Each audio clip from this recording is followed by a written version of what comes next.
What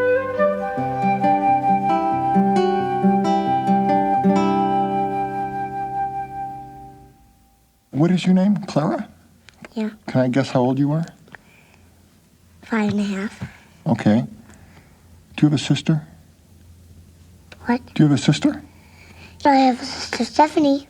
Does Stephanie have a sister? No. That was Clara. Now, here's Lou, who's 8. Did I ask you, do you have any brothers or sisters? Oh, one sister. What's her name? Nina. Does she have any brothers or sisters? Yeah, she has one brother. Who? Me. For many years, researchers have puzzled over the way thinking develops in children. Much of their effort has gone into the years 5 to 7, which seem to mark a major transition. It's then that children enter what the ancients called the age of reason, and what Swiss psychologist Jean Piaget named the stage of concrete operations. Piaget was born in 1896 and died in 1980. For most of his life, he was absorbed in the study of cognitive development, the development of thinking. Researchers today believe that preschoolers are capable of more than Piaget gave them credit for, but the experiments he designed have become classics. In this program, we'll use some of these experiments to tell you about Piaget's theory. They're experiments you can try at home. We'll be asking questions about brothers and sisters and working with glasses of green water, beads, and boxes of cornflakes. Along the way, we'll see how the thinking of young children affects their understanding of birth, death, and divorce. And we'll ask whether we can or should speed up a child's cognitive development. This is a program about Jean Piaget and the age of reason.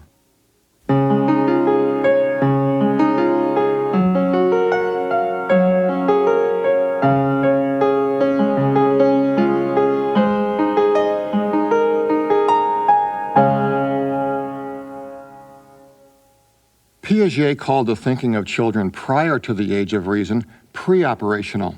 He meant that the operations of adult logic were not yet evident in what they said or did.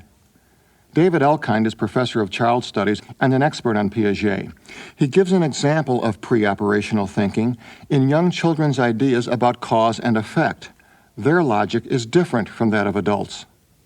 They have a notion of causality, which is we call phenomenalistic causality, that two things which happen together cause one another. One of the reasons young children often get attached to security blankets and so on is the blanket may bring a feeling of comfort, and the child may feel that the blanket caused the feeling of comfort. What's Mimi? It's a blanket. Can only sleep with it. Oh, this is your blanket you sleep with. Yeah. And the blanket's name is Mimi. Uh-huh. And do you take Mimi with you? Sometimes. Do you love Mimi? Mm-hmm. It's my favorite thing to hug it with. Take another example. If you raise a window shade, a child might see the sun appear and think that raising the shade causes the sun to rise. Two things that happen together cause one another. It's a belief that can have profound psychological effects. Consider, for example, the way a preschooler might interpret divorce. Professor Elkind. You can make the sun rise by raising the window shade, while you can make your parent leave by having said the wrong thing or done a wrong thing. And so they may feel that something that they did brought it all about. So some children go through elaborate exercises to try to undo the bad thing which they did. They may feel, well, I broke this, or I spilled that, or I said this. And so they may think that was some particular act of theirs was the cause of the parent leaving. Understanding how children think in the pre-operational stage helps in assuring them that they are not the cause of divorce. There may also be a time when it helps to understand how children in this stage think about birth. They don't have any biological sense, so they sometimes really don't have a good sense of where babies come from. That's why people talk about the stork or the hospital and so on. So they really believe that babies come from someplace.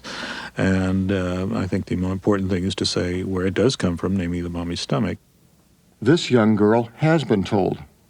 The real babies come from inside your tummy. Did you be a baby? Preschoolers also have their own understanding of death.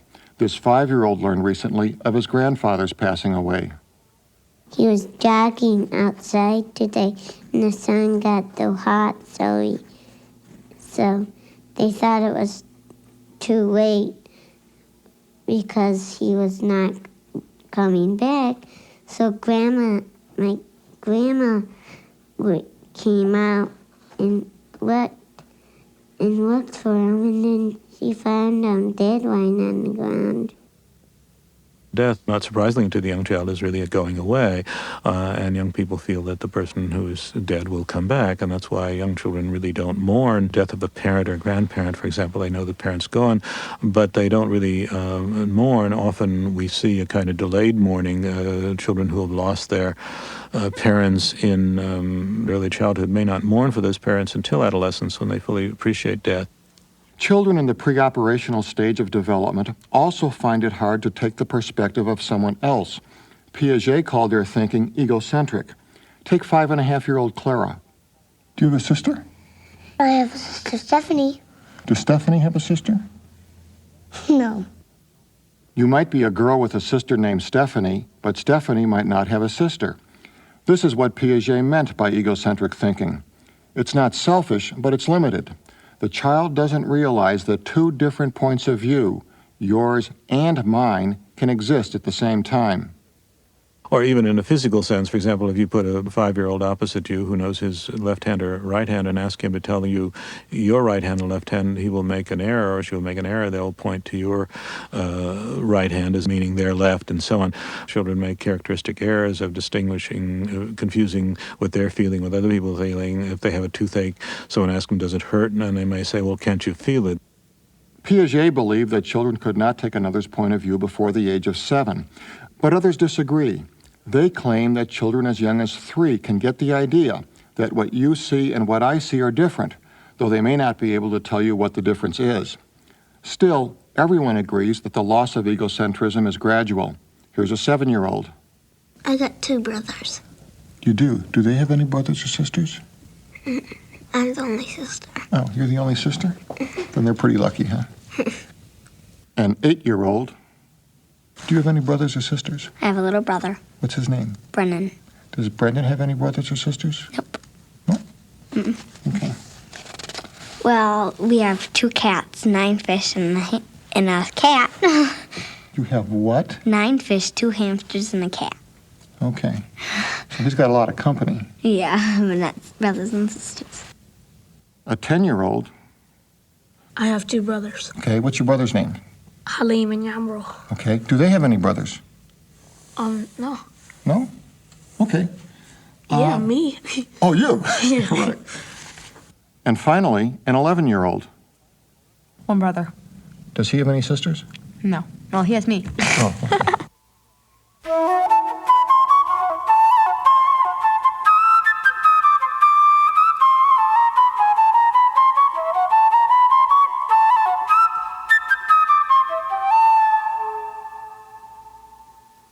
Preschoolers gradually lose their egocentrism as they learn to keep track of 2 dimensions at once, both your perspective and my perspective. The growing ability to keep track of 2 dimensions comes out in other ways. One is through an experiment designed by Piaget to reveal what he called the conservation of liquid. Conservation means that something stays the same no matter how its appearance changes. A certain amount of water, for example. What young children think they see isn't always what's there. The props for this experiment are 2 identical glasses, both short and fat, and a pitcher of green water. Here's Katie, age 6. Here are 2 glasses. Here is some green water. Does that look good? Would you like to drink it? Yeah. I don't. Would you? No. Actually, it's just food coloring. Okay, here's some green water in this glass. And here's some green water in this glass. Now, Katie, I want to make sure there's the same amount, and I'll make it even if there's not. Is there more in one glass than in the other? Yeah. Which one has more? This one. Okay, so I'm going to drop some water from here into here. Still more. Still more. Can I try that? Yeah. Maybe you do a better job. Katie takes over and gets the water levels perfectly even. Now the experiment begins. I introduce a third glass, a tall, skinny one, and set it next to the short, fat ones. Then I pour all the water from one of the short, fat glasses into the tall, skinny glass. I asked Katie if one of the glasses now has more water than the other, or if the amounts are the same. Now, see this glass? Yeah. I'm going to take the water from here, from this glass, from this short, fat glass, and pour it into this glass here. Now, is there more water in this glass or in this glass, or is it the same? There's more water in this glass. Okay, how can you tell? It's because this is up there and this is up here. Oh, and this one is up higher. Yeah. Katie compares the water levels in the two glasses and concludes there's now more water in the tall, skinny glass. She doesn't realize that the amount of water is conserved, that it stays the same despite its changed appearance. Now listen to Errol, who's 8. Here's a tall, skinny glass. Oh. And I'm going to take the water from here and pour it into there. And put that glass down right next to this one.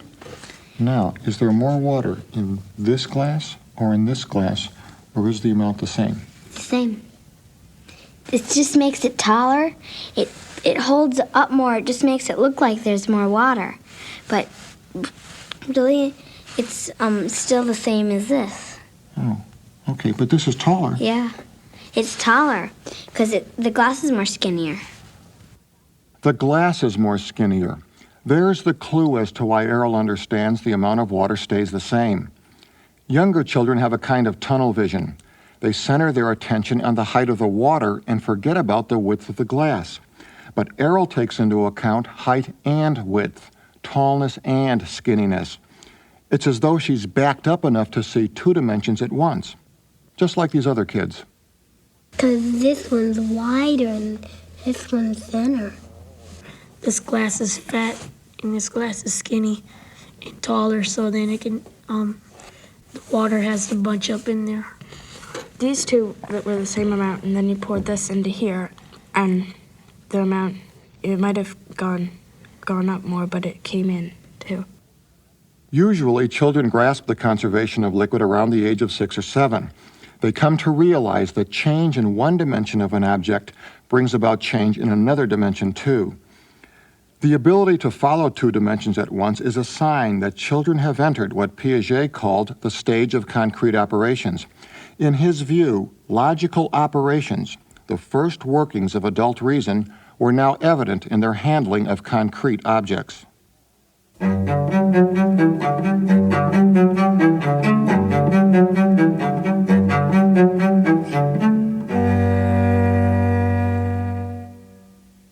You can demonstrate the acquisition of concrete logic and the ability to consider two dimensions at once with another experiment. In it, I use a box with 20 beads. Each of the beads is covered with silk thread. 18 are brown and 2 are white. Remember, 20 silk beads, 18 brown and 2 white. Listen to Cecile, age 5. Here's a box, and here are some beads. See what they're made out of? Can you see them? Want to feel one? There's little pieces of thread on there. It's silk. Thread, silk. It's silk thread. Brown. Yeah. I got a whole bunch of brown beads here. A whole bunch of brown beads. And I've got 2 white beads. Okay?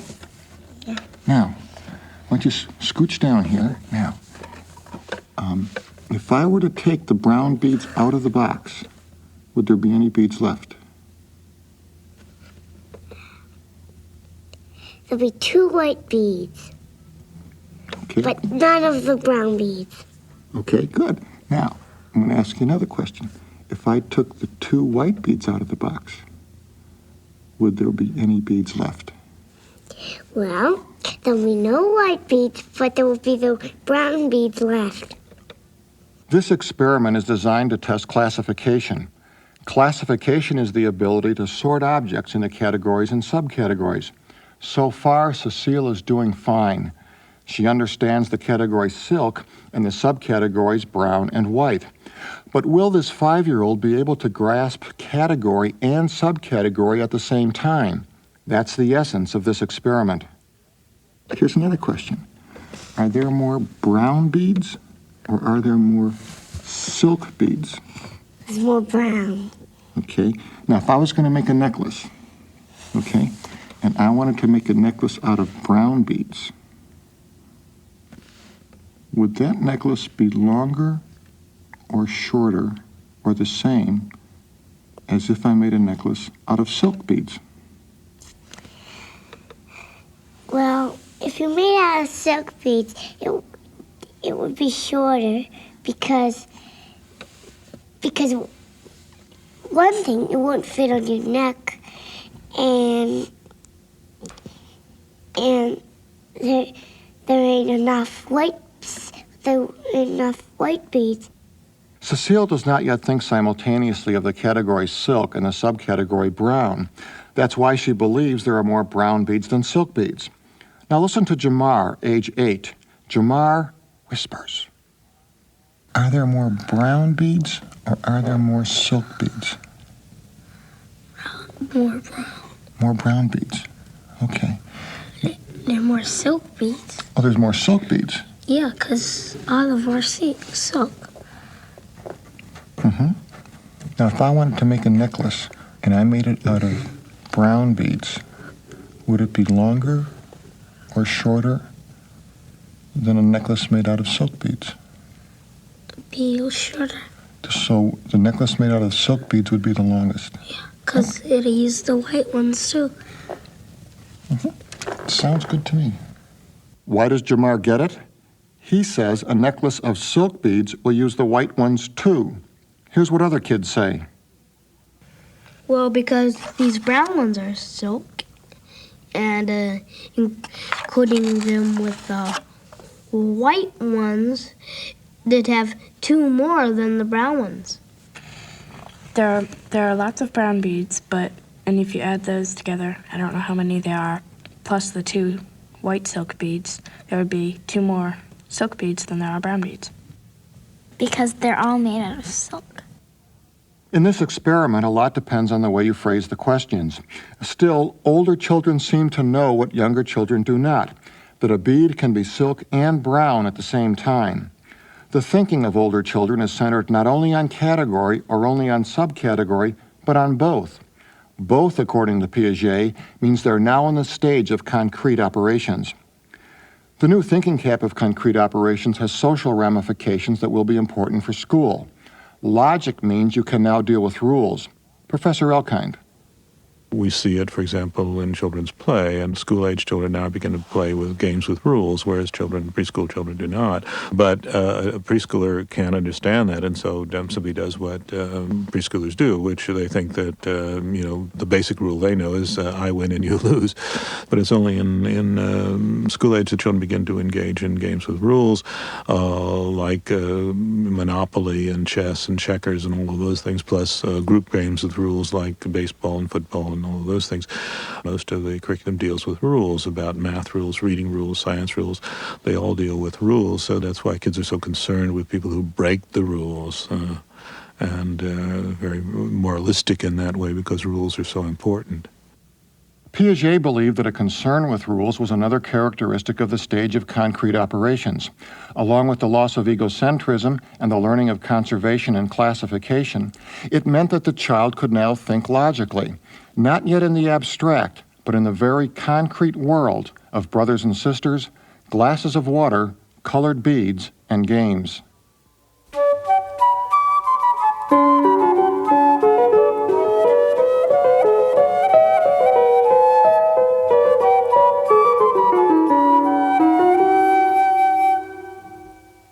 At what age do children enter concrete operations, this age of reason?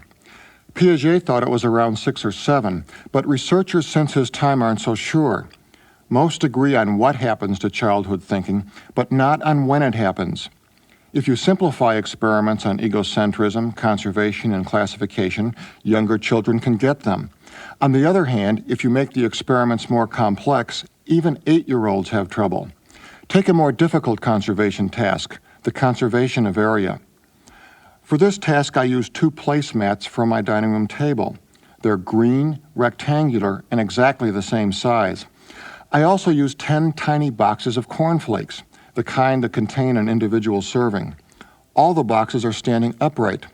Here's Lou, age 8.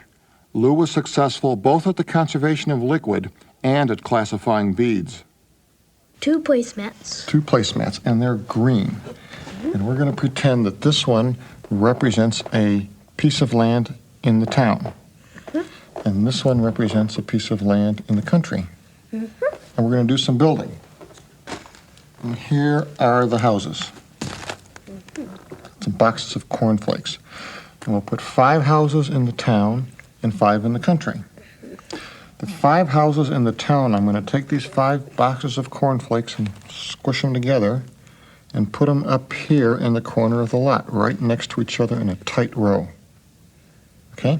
Over here in the country, we can build the houses all over the place. So I'll put one here. Where do you want to put one? Right over here. Here, we'll put one here and put another one there, all over the place. 5 houses. Now, Lou, I want to ask you a question. If you had to cut the grass, would you have more grass to cut in the town or in the country, or would it be the same? Actually, I think there'd be more grass to cut in the country. There's more to cut in the country. Is there any way you can prove it to me? Is there any way I can prove it? Yes, I think so. Because, in the city they have, like, big, tall buildings and equipment like this. Well, in the country it's quite different. Because there's no houses and, like, machinery. They're only, like, small buildings. My grandfather lives in the country. Every day he goes out and mows the lawn. Yeah, and like there's woods in the country, grass. So there would be more grass in the country. Lou is able to conserve liquid, but he does not yet conserve area. He doesn't realize that no matter how you arrange the houses, the amount of grass to cut remains the same. So he falls back on the general knowledge he has of the city, the country, and his grandfather. Now listen to Julia, who's 11. It would still be the same because there's still the same amount of houses. They're the same size, and there's the same amount of ground. So it would be the same. But how can you tell? It looks to me like there's more grass over here in the town. But if you took your little lawnmower, you'd have to go around this. And all these equal that. So what did you just do? I made them the same You made them the same. You took the cornflake boxes in the country, and pushed them together. so it looks just like... The town. Conservation of area involves the same logical principles as the conservation of liquid, but it's more complex and therefore harder to master. Children who understand that the amount of liquid stays the same despite a change in appearance may not comprehend that area stays the same despite a change in appearance. This shows that the transition from pre-operations to concrete operations is not as sudden and abrupt as Piaget believed. It's becoming clear that children make the transition over a period of years and in their own good time. None of the research, and there have been a great many studies attempting to train children in these operations, has shown in any conclusive way that you can really accelerate these stages. And I think some of the people now, the entrepreneurs who are trying to say that you can make your children brighter and increase your child's IQ by giving them early instruction, earlier stimulation, are simply incorrect. There's simply no evidence to support that. our conception of the child always is constructed to meet our adult needs. And what happened was that as adults became more liberated and to pursue their own lives, whether through divorce or through work or what have you, we needed a new concept of the child to go along with that kind of new liberation, which was the competent child. When we were a religious society, we had the notion of the sinful child, and our task as adults was to, erase that sin from the child and so on. When Freud was in its heyday, we had the sensual child who really needed to allow him to express himself, or she would become neurotic. And now, as I say, as the new values change of what family should be and how husbands and wives should relate to one another, we have to have a new concept of the child. Elkind believes that we try too hard to make our children competent, that we hurry them along the path of development. If parents ignore their children's own sense of timing, they put them at risk. They do their children a better service if they allow them to be children to make age-appropriate demands and to recognize that there are no really benefits to be gained by hurrying, but a lot of potential dangers. Elkind's caution is in keeping with the spirit of Piaget's theory. Piaget believed that between the ages of 5 and 7, children discover new abilities quite naturally. Learning to take another's perspective, to conserve and classify, to consider 2 dimensions at once, to deal with rules. These concrete operations enable them to think logically in a world of specific objects and tangible experiences. What children do not yet do is think logically in the abstract and move beyond the concrete to a world of possibility. That ability will come in adolescence, and it will be a further step into the age of reason. And it will come best in its own good time. After all, why should we close too soon the innocent, quizzical eyes of childhood? I'm going to pour some of the water into this glass. Oh, are you on that on that dog commercial? Am I in the dog commercial? Yeah. I don't know. Did you see me in the dog commercial? It looks like you. Do I look like the dog or do I look like the guy? The guy. Oh, okay.